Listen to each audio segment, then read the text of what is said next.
So, dito tayo maglilinis sa kwarto ng binata. So, ganito guys, araw-araw. Ganyan. At ganyan kakalat. At naipon na lahat ang mga bote ng tubig dito.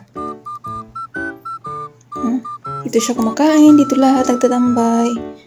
Bababa lang siya doon, hingi na pagkain. Yan. Siligpit natin yan. Tapos, kasi umalis siya, bumaba siya eh. Kailangan ko magmadali.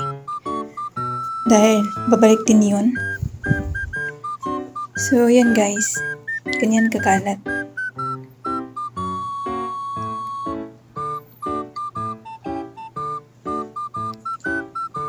Yan. Yung aparador niya.